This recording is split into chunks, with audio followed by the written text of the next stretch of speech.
আর কত অপেক্ষা? কবে মিলবে অভয়ার ন্যায় বিচার? এই নিয়ে দিনকে দিন রাজ্যবাসীর মধ্যে হতাশা ও ক্ষোভ দুই বাড়ছে। যদিও ইতিমধ্যে রাজ্যে ক্ষমতার বদল হয়েছে, বর্তমান মুখ্যমন্ত্রী ভোটের আগে প্রতিশ্রুতি দিয়েছিলেন বিজেপি ক্ষমতায় এলে 7 দিনের মধ্যেই অভয়ার ন্যায় বিচার এনে দেবেন তারা। কিন্তু আরজিকর কাণ্ডের 2 বছর পূর্ণ হয়েছে গত রবিবার। ন্যায় বিচারের দাবিতে সেদিনও রাস্তায় নেমেছে মানুষ। 2 বছর পরেও উত্তর মেলেনি বহু প্রশ্নে। কিন্তু বিজেপি সরকারের এত প্রতিশ্রুতি ও নিশ্চয়তা পাওয়ার পরেও অভয়ার ন্যায় বিচার নিয়ে রাজ্যবাসীদের মধ্যে দিনকে দিন হতাশা ও ক্ষোভের পারদ চড়ছে কেন? এর কোনো বাস্তব ভিত্তি আছে কি? মানুষের এই রাগ, ক্ষোভ, হতাশা কতটাই বা যৌক্তিক? আসুন ব্যাপারটা একটু তলিয়ে দেখা যায়। রাজনৈতিক বিশ্লেষকদের মতে এবারের বিধানসভা নির্বাচনে আরজিকর কাণ্ডকে অন্যতম প্রধান ইস্যুতে পরিণত করতে সক্ষম হয়েছিল প্রধান বিরোধী দল বিজেপি। নরেন্দ্র মোদী ও শুভেন্দু অধিকারীর মতো বিজেপির নেতারা সেদিন ভোটের প্রচারে এসে অভয়ার ন্যায় বিচার মেলার গ্যারান্টি দিয়েছিলেন বারবার। তাছাড়া অভয়ার মাকে ভোটে দাঁড় করানো এবং তার ভোটে জেতার ঘটনা সাধারণ মানুষের মধ্যে অভয়ার ন্যায় বিচার পাওয়ার প্রত্যাশা অনেক গুণ বাড়িয়ে দিয়েছে। কিন্তু বিজেপি সরকার ক্ষমতায় বসার 3 মাস পর অনেক মানুষই এদের দেয়া প্রতিশ্রুতি ও কাজের মধ্যে অনেক ফারাক খুঁজে পাচ্ছে। যদিও বিজেপি সরকার ক্ষমতায় এসে নির্বাচনী প্রতিশ্রুতি মতো আরজিকরের ফাইল তারা নতুন করে খুলেছেন আর 3 পুলিশ কর্তাকে সাসপেন্ড করেছেন।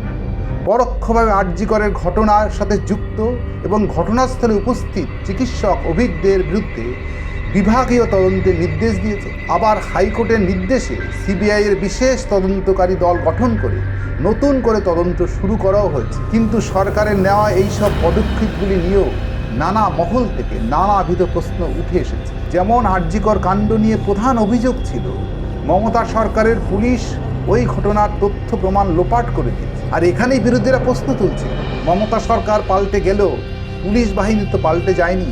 তাহলে এই বিজেপি সরকার এখনো পর্যন্ত এই তথ্য প্রমাণ লোপাট ষড়যন্ত্রের সাথে যুক্ত পুলিশ কর্মীদের চিহ্নিত করে তাদের বিরুদ্ধে তদন্ত প্রক্রিয়া শুরু করতে পারল না কেন?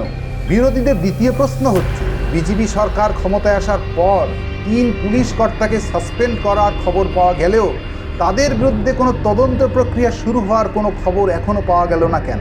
এমনকি কোনো প্রাথমিক তদন্তের রিপোর্টও প্রকাশ্যে এলো না কেন? তৃতীয় কথা হচ্ছে, সরকার বদল হলেও স্বাস্থ্যের শীর্ষ পদগুলোতে বহাল তবিয়তে বসে আছে তথাকথিত উত্তরবঙ্গ লোভী ঘনিষ্ঠ ব্যক্তিরা। অভয়াকাণ্ডের পর যাদের বিরুদ্ধে ভয়ানক সব অভিযোগ সামনে এসেছিল, এরাই নাকি কলেজ ও হাসপাতালে তথাকথিত থ্রেড কালচার সংস্কৃতির জনক। অথচ সরকার এখনও এদের বিরুদ্ধে কোনো পদক্ষেপ নিল না কেন? সম্প্রতি স্বাস্থ্য দপ্তর সিদ্ধান্ত নিয়েছে এই অভয়াকাণ্ড নিয়ে তারাও একটি তদন্ত চালাবে, যার অর্থ হচ্ছে এই তদন্ত বর্তমান স্বাস্থ্য সচিব নারায়ণ স্বরূপ নিগমের অধীনেই ঘটবে।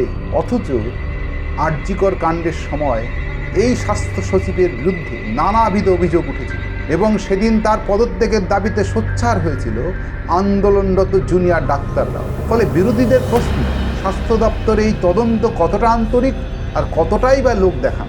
তাছাড়া সন্দেহের কেন্দ্রবিন্দুতে আছে ঘটনার তদন্তকারী সংস্থা সিবিআই। বিরোধীদের একাংশ এই নিয়ে যার পর নাই সন্দিহান। তারা মনে করেন শস্যের মধ্যেই ভূত। তারা বলছেন এই মমতা সরকারের সময় থেকে এই ঘটনার তদন্তের ভার ন্যস্ত আছে কেন্দ্রীয় তদন্তকারী সংস্থা সিবিআইয়ের উপর, যা দেশের প্রধানমন্ত্রীর নিয়ন্ত্রণাধীন একটি সংস্থা। তাদের প্রশ্ন, তাহলে দেশের প্রধানমন্ত্রীর হাতে থাকা এই তদন্তকারী সংস্থার বিরুদ্ধে অভয়ার তদন্ত নিয়ে বারবার গাফিলতির অভিযোগ ওঠে কী করে? প্রধানমন্ত্রী যদি চাইতেন তাহলে এতদিনে অভয়ার ন্যায় বিচার অধরা থাকতে পারে কি? আর সিবিআইয়ের এই গাফিলতির দায় কি দেশের প্রধানমন্ত্রীর ঘাড়ে বর্তায় না? এবারও রাজ্যের ভোটের আগে প্রধানমন্ত্রী নিজে এসে অভয়ার ন্যায় বিচারের প্রতিশ্রুতি দিয়ে গিয়েছিলেন। তারপর বিজেপি ক্ষমতায় এসে নতুন করে সিবিআই তদন্ত শুরু করে। আর সেক্ষেত্রেও হাইকোর্টের বিচারকরা আবারও সিবিআইয়ের বিরুদ্ধে গাফিলতির অভিযোগ তোলেন। তাহলে এক্ষেত্রেও কি সিবিআই কর্তার ইচ্ছায় কর্ম করছে না? নাকি প্রধানমন্ত্রীর এই প্রতিশ্রুতিটা আসলে জুমলা? নাকি তদন্তের নামে এবারও চলবে সময় কাটানো? এই নিয়ে আপনি কি মনে করছেন তা আমাদের কমেন্ট বক্সে লিখে জানান।